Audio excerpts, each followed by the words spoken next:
프랑스란 나라가 혹시 어디 있는지 아십니까? 당연히 유럽에 있겠죠. 그죠? 그거 모르는 사람은 없잖아요. 저도 이 프랑스란 나라가 영국하고 그 도보 해협이죠. 그걸 두고 서로 보고 있다는 것 정도는 알고 있었거든요. 그래서 그 유럽 쪽에 한 나라를 이루고 있겠구나 생각을 했는데 제가 최근에 지도를 한번 유심히 살펴본 적이 있습니다. 그런데 이 프랑스란 나라가 뭐 예술의 도시 파리 그렇게 이야기하지 않습니까?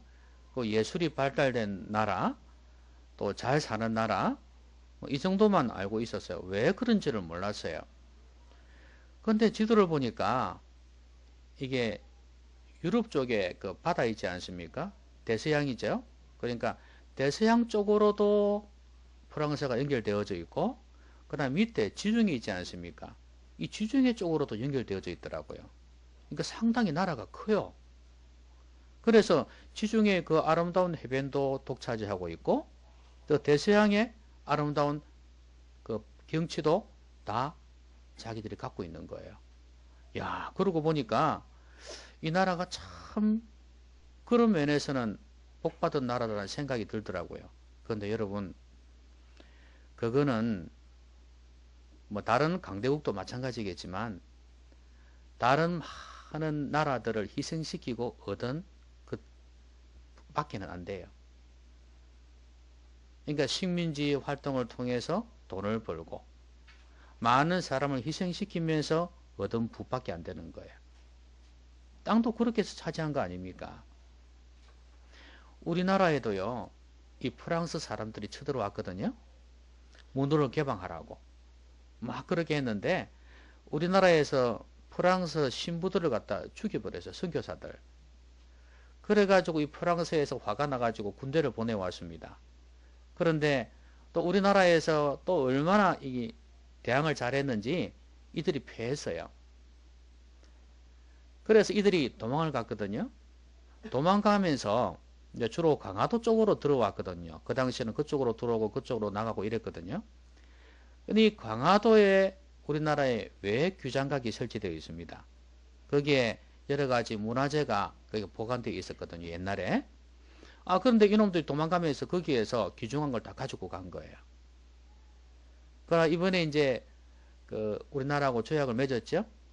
어, 무기한 우리에게 임대해 주기로 그렇게 해가지고 문화재를 가지고 왔는데 그것도 웃기지 않습니까? 우리 걸 뺏어 가나 놓고 임대를 무슨 임대해요? 우리나라 건데 그게 문화재가. 아, 여러분 그걸 보면서 느끼는 게 뭡니까? 아, 강대국에 대한 그러니까 이 약한 나라가 얼마나 비애가 큰지 그걸 느끼지 않습니까? 그 정도로 한 나라가 강하면 다른 나라를 지배하게 되고 거기에서 좋은 것들을 다 뺏어갑니다. 지금 이스라엘이 그랬습니다. 블레셋이라는 나라가 있었거든요. 이 블레셋이 영어로 하면 팔레스타인입니다. 여러분 지금 이스라엘하고 팔레스타인하고 관계가 안 좋죠.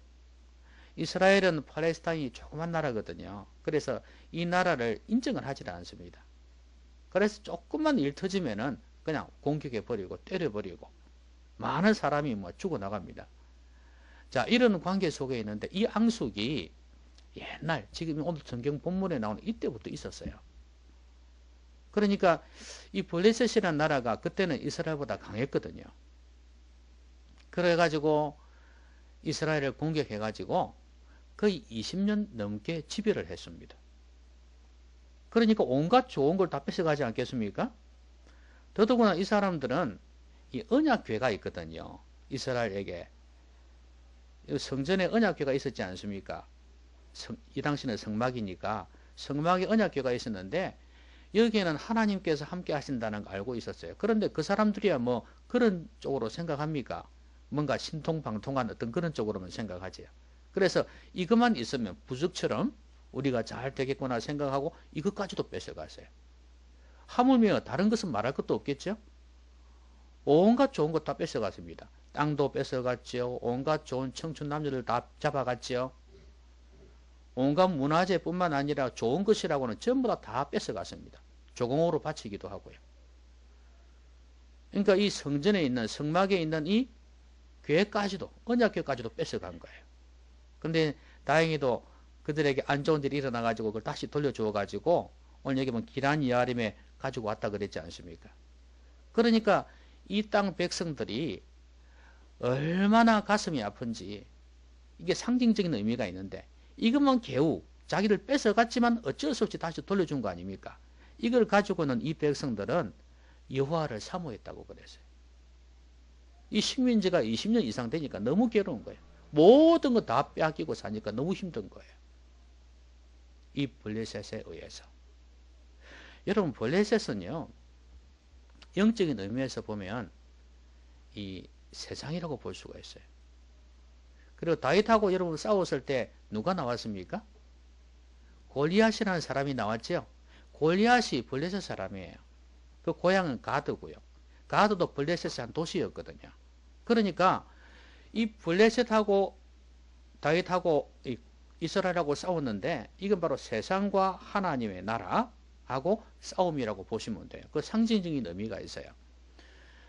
자, 그 정도로 골리앗 하면 또 마귀를 지칭하기도 하고 어떤 면에서는 그러니까 이 블레셋에 빼앗겼다는 것은 마귀한테 세상에 많은 것을 빼앗겼다는 그런 의미가 되어져요. 그러니까 이들이 얼마나 비참해지는지 모릅니다. 여러분 오늘도 마찬가지입니다. 우리가 세상에 지게 되면 마귀한테 지게 되면 많은 걸 빼앗깁니다. 그런데 이스라엘 백성이 블레셋한테 많은 걸 빼앗긴 이유는 뭐냐면 그들을 지켜줄 수 있었던 하나님을 배반했기 때문에 그렇습니다. 하나님께서 보호를 해주시면 아무리 강한 블레셋이라도 이길 수가 없을 텐데 하나님이 손을 놓아버리니까 그들이 마음껏 들어와서 공격하고 빼앗아가지 않습니까? 결국엔 하나님을 멀리 했기 때문에 이 모든 걸 빼앗기게 된 거예요. 그들은 오히려 우상을 숭배하고 세상을 가까이 했지 않습니까? 마찬가지로 우리도 하나님을 멀리 하게 되어지면 세상을 가까이 하게 되어지면 그게 어찌 보면 거짓된 평화 같지만 그러니까 평화 같지만 거짓된 거잖아요. 그렇죠? 근데 거짓된 평화 속에서 뭔가 편안하게 사는 것 같지만 그러나 많은 것을 잃어버리고 있다는 거예요.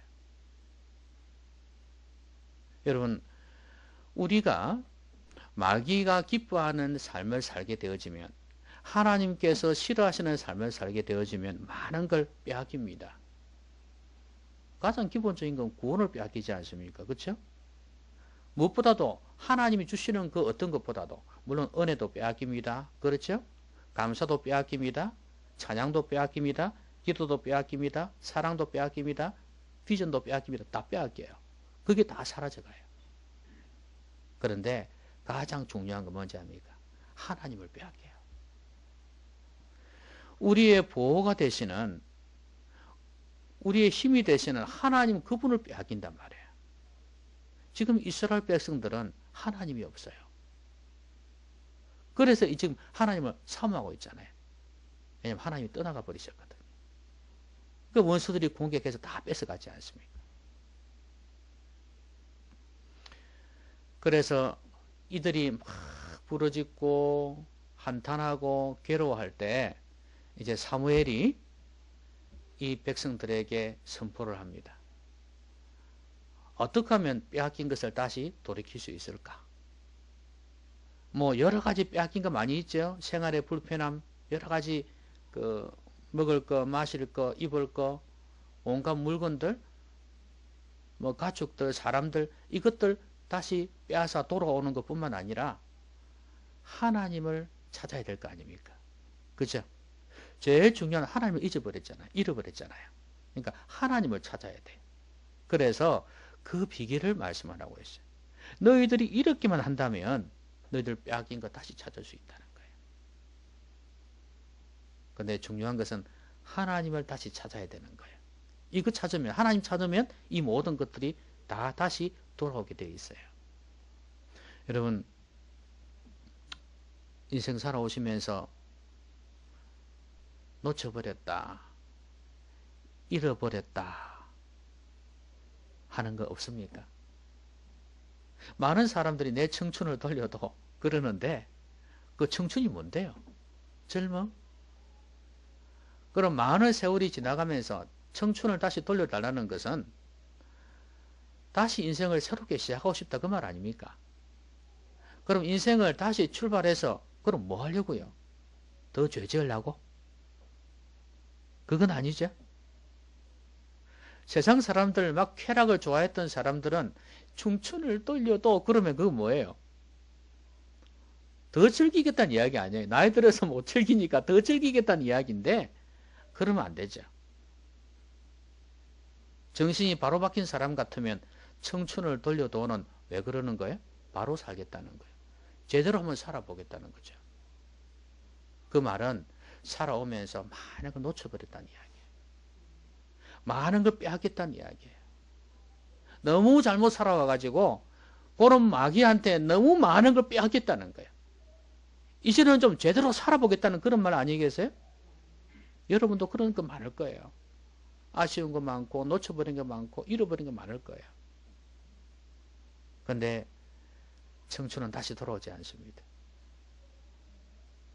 제일 중요한 것은 하나님과의 관계 회복입니다.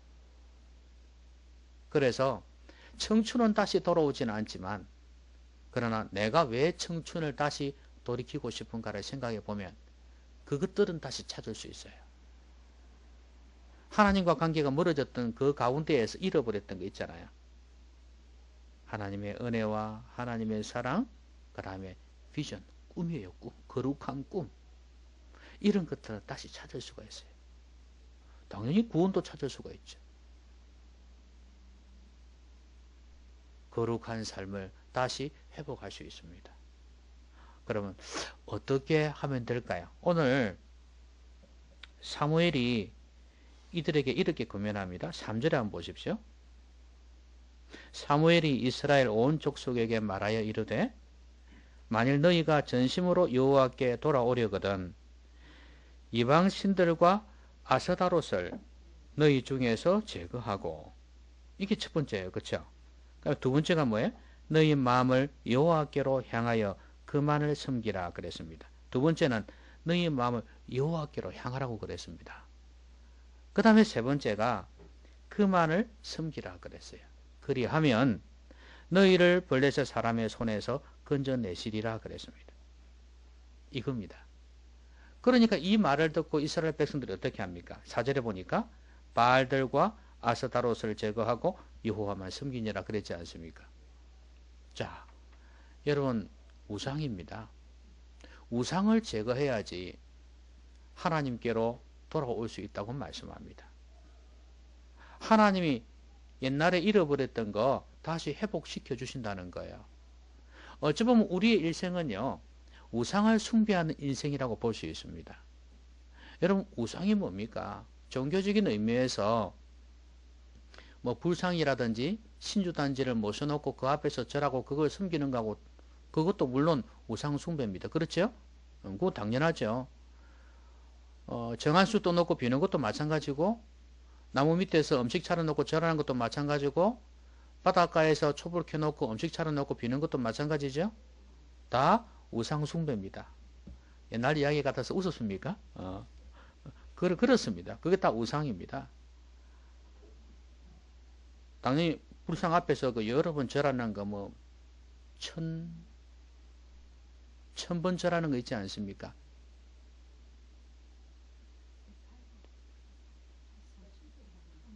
아, 3000배, 3000배, 108배도 있고, 108번내 이래가지고, 그런 것들도 마찬가지고, 그 앞에서 절하면은 뭐 해결되는 것처럼. 그런데 그게 해결되든 안 되든 그게 중요한 거 아니에요. 그게 실효성이 있든 없든 그게 중요한 게 아니에요. 전능하시는 하나님을 섬기지 않고 그것들을 숭배한 것 자체가 우상 숭배입니다. 근데 하나님께서는 이걸 무척 싫어하세요. 하나님 참 질투가 많으세요. 그러니까 왜냐하면 그 질투는요, 사랑하기 때문에. 여러분, 질투가 없다는 것은 사랑하지 않는 거 아닙니까? 맞죠? 여러분, 부부가 결혼을 했습니다. 결혼한 지 한 1년이 지났는데 남자가 바람을 피웠어요. 근데 여자가 아 그래 바람 피웠어? 그래 잘해봐. 그래 나도 바람 피우면 되겠지 뭐 하고 이렇게 무덤무덤하게 지나간다면 이건 사랑이 없는 거죠. 끝난 거죠. 그렇죠? 예. 사랑이 있다면 어떻게 합니까? 질투해야죠. 그렇죠? 배신감을 느껴야죠. 이게 사랑이 있는 겁니다. 당연하죠. 하나님 이렇게 하시는 거, 질투하시는 거 사랑하기 때문이에요. 그런데 오늘날 우리에게 있어서 우상이 많습니다. 탐심은 우상숭배이라는 말씀이 있죠. 그걸 볼 때 이 탐심이라는 것은 육신의 정욕, 안목의 정욕, 이생의 자랑이라고 표현할 수 있거든요. 이 정욕이라는 게 욕심이거든요. 그러니까 눈에 보이는 대로, 몸이 원하는 대로, 그 다음에 세상 사람들이 막 좋아하는 이생의 자랑, 이런 것들을 추구하는 걸 이야기합니다. 하나님은 추구하지 않고 그걸 추구하는 거예요. 그게 바로 우상이라고 말씀을 합니다. 또 여러분 그런 말 들어봤죠? 스타. 스타란 말 들어봤지 않습니까? 이 스타를 우상이라고 번역할 수 있어요. 그죠? 아, 그 스타는 우리의 우상이야. 그죠? 그래서 가수들이나 연예인들을 두고 스타라고 표현하잖아요. 그걸 이제 우상이라고 이야기를 한단 말이에요. 그러니까 그런 사람들도 우상이 될 수가 있는 거예요. 그거 말고도 우리의 삶 속에서 하나님보다 더 사랑하는 거 있으면 그거는 전부 다 우상이 되는 겁니다. 하나님 입장에서 보면 너무 질투가 나는 거예요.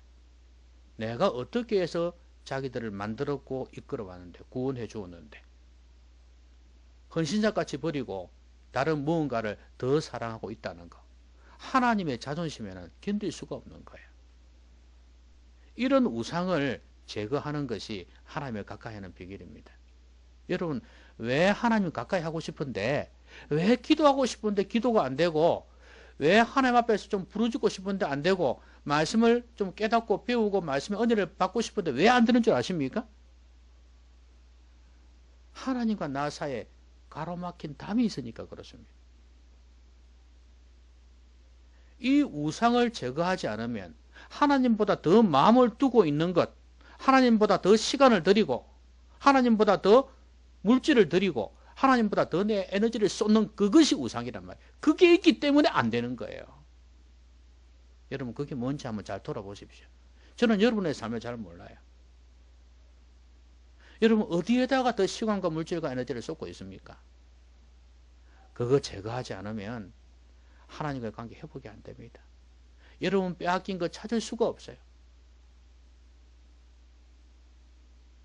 진짜 사람이면 성도면 당연히 추구해야 될, 누려야 될 그 좋은 것들을 다 빼앗기는 거예요. 다시는 찾을 수가 없습니다. 그러니까 지금이라도 하나님보다 더 사랑했던 그 모든 걸 좀 내려놓으시기를 바랍니다. 우상을 멀리 하시고 하나님만을 사랑하는 여러분 되셨으면 좋겠습니다.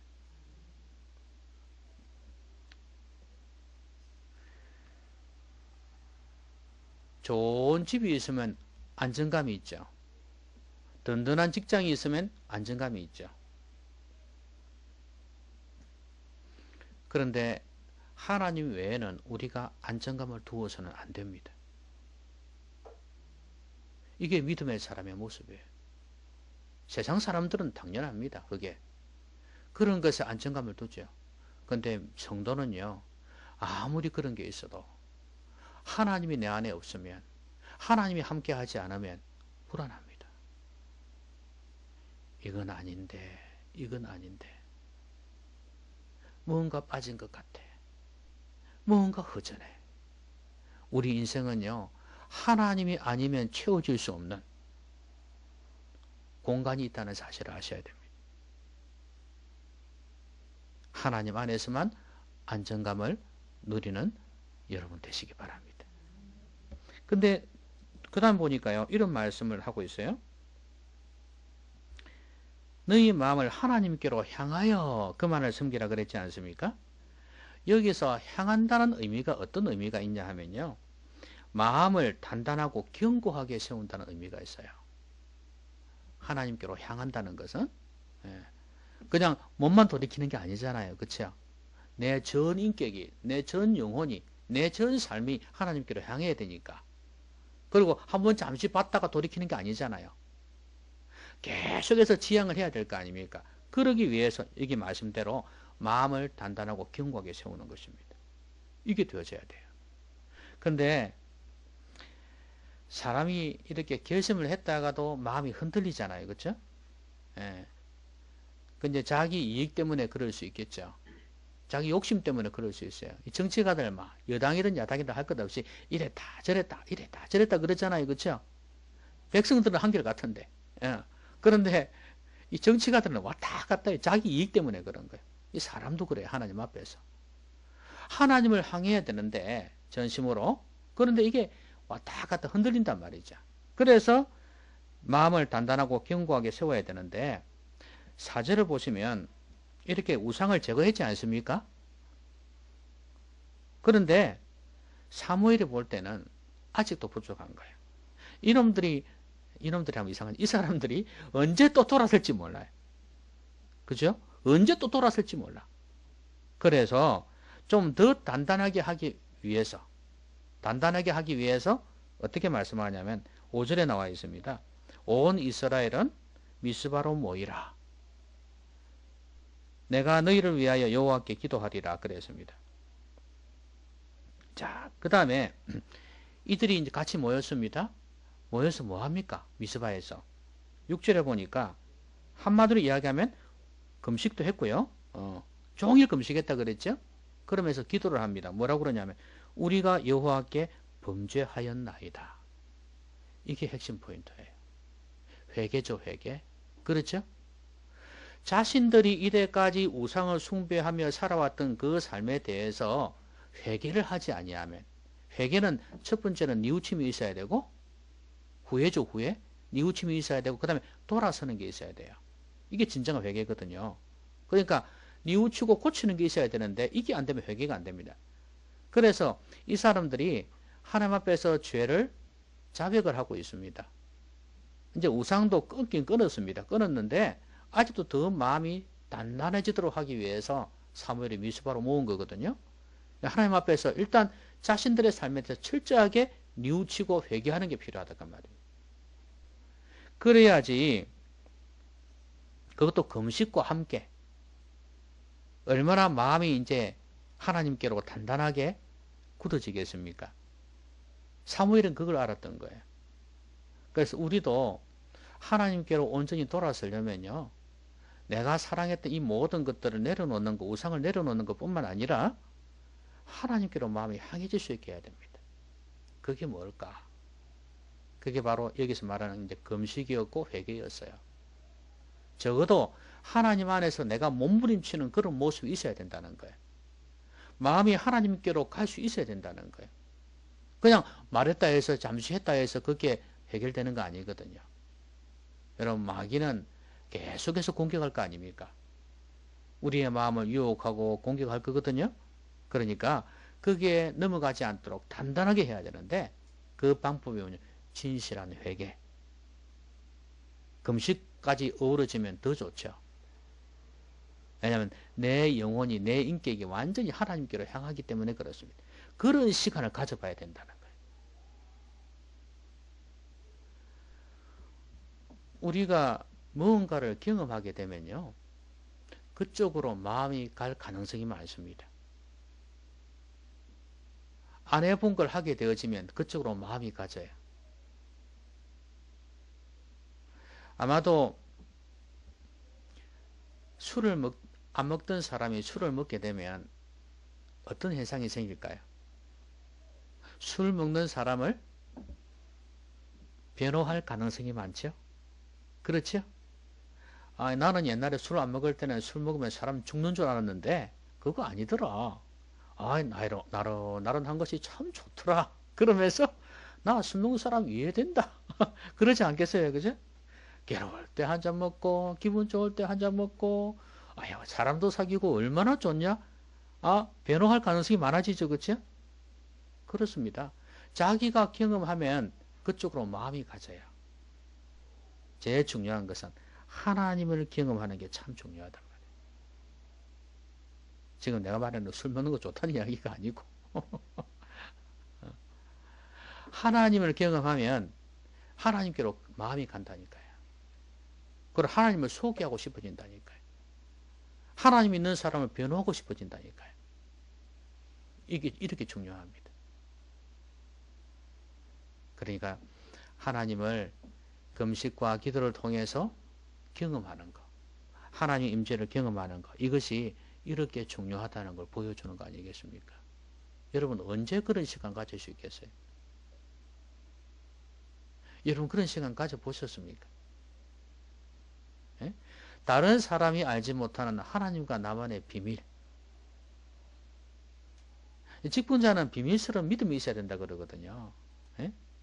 믿음의 비밀을 가진 자가 되어야 된다 그랬는데 그런 비밀이 있냐 이거예요. 옛날에는 참 무척산 같은 곳에 올라가서 기도도 하고 곳곳에 모여서 기도했는데 요즘은 그런 거 전혀 없습니다. 기도가 사라져 버렸어요. 여러분 하나님 앞에서 한번 부르짖어 보시기도 하고 말씀을 깊이 파보시기도 하고 읽고 묵상하는 그런 시간도 가지기도 하시고 그래서 여러분 영혼이 온전히 하나님께로 향할 수 있도록 하시기를 바랍니다. 사무엘의 권면을 듣는다는 것은 하나님의 말씀을 듣는 것이 될 수가 있고 같이 모여서 기도한 건 기도 아니겠습니까? 그러니까 말씀과 기도만이 여러분의 영혼을 하나님께로 향하게 할 수 있습니다. 그리고 또 하나는 우리가 아무리 기도하고 싶어도 말씀의 감화가 없이는 기도가 안 됩니다.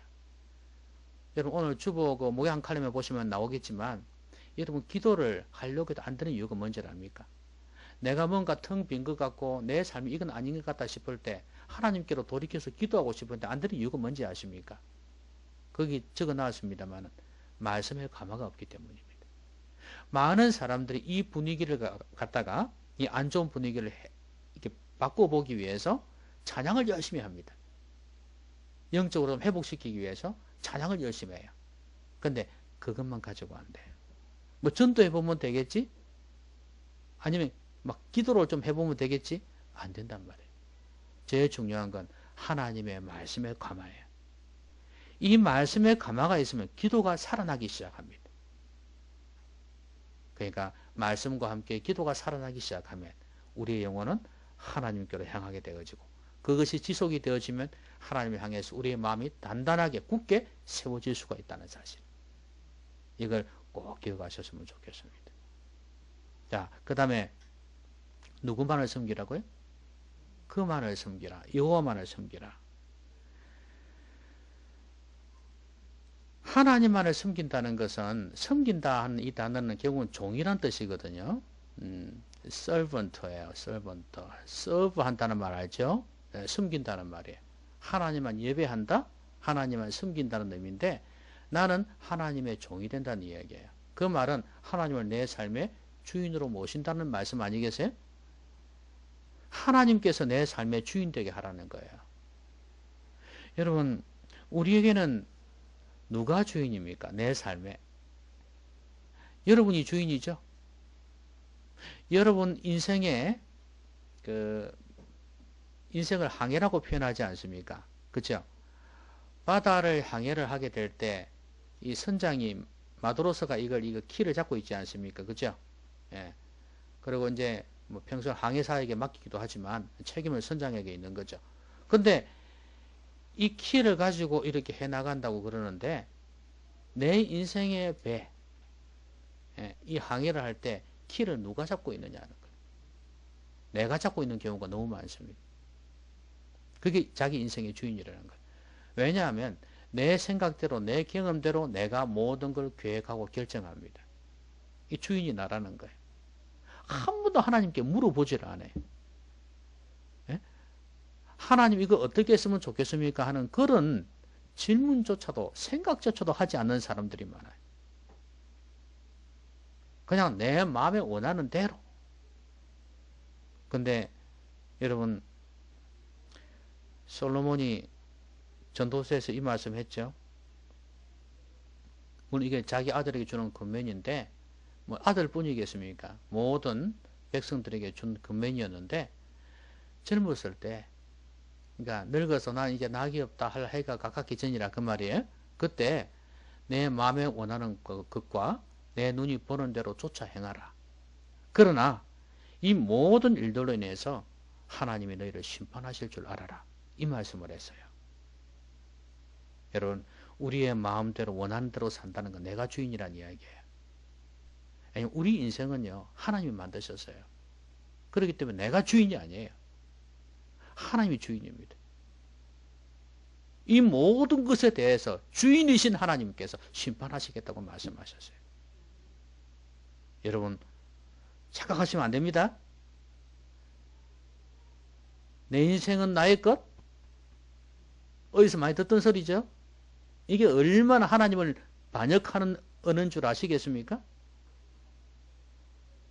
내 인생은 나의 것? 부모의 것도 아니에요.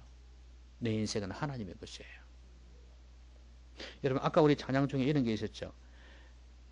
내가 주인 삼은 모든 것 내려놓고 내 주 대신 주 앞에 나가 내가 사랑했던 모든 것 내려놓고 주님만 사랑해. 주님만 섬긴다는 이야기인데 사랑하겠다는 건데 그건 뭐냐면 내가 주인 삼은 것 내려놔야 되는 거예요. 내가 주님보다 더 사랑했던 모든 것 내려놔야 된다는 거예요. 그래야 주님을 주인으로 모시고 살지 않겠습니까? 여러분, 우리 자신이 내 삶의 주인 될 수 있지만 또 하나는 우리의 삶의 주인 된다는 거. 그러니까 주님처럼 생각하는 거. 이게 우리가 주인 삼은 거예요. 주님처럼 높이 받들고 있는 거 말이에요. 하나님처럼 높이 받들고 있는 것. 이것 없으면 못 살아 하는 거 있잖아요. 그게 바로 주인 삼은 거예요. 주인 삼은 거 뭐가 있을까요? 여러분 인생에 주인 삼은 게 어떤 게 있습니까? 여러분 인생에 주인 삼은 게 어떤 게 있어요? 답이 하나님 했으면 참 좋겠는데 내 인생의 주인은 하나님이십니다. 이렇게 고백했으면 참 좋겠는데 이것저것 참 많았던 모양이죠. 답이 안 나온 거 보니까.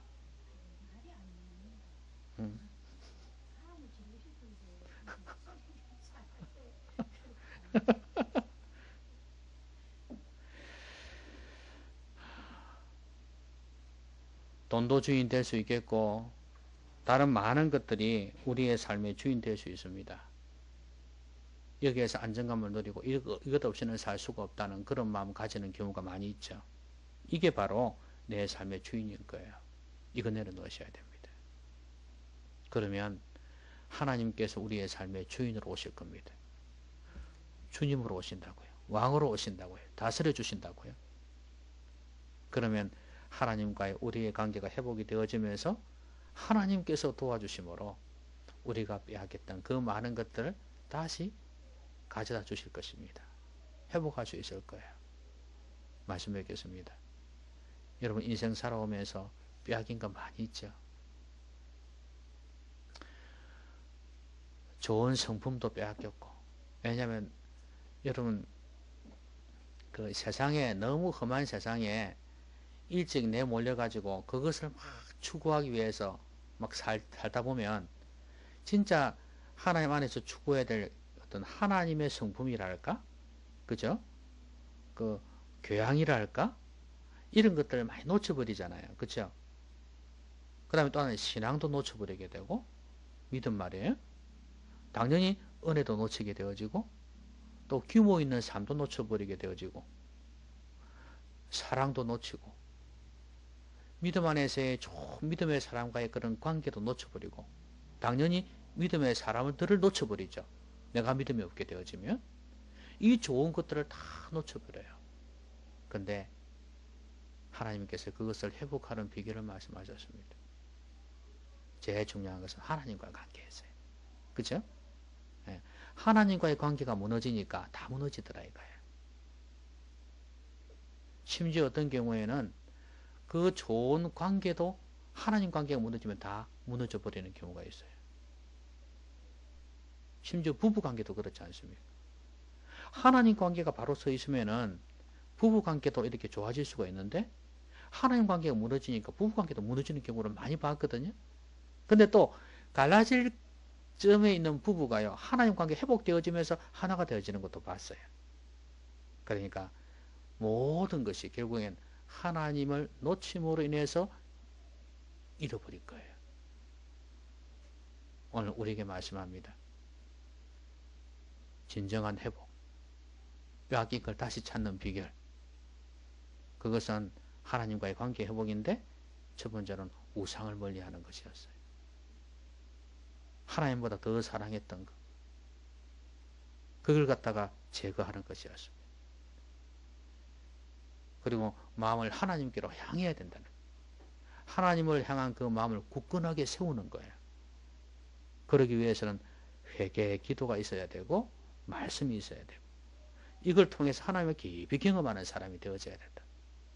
그래야 하나님을 향해서 마음이 굳건해지는 거예요.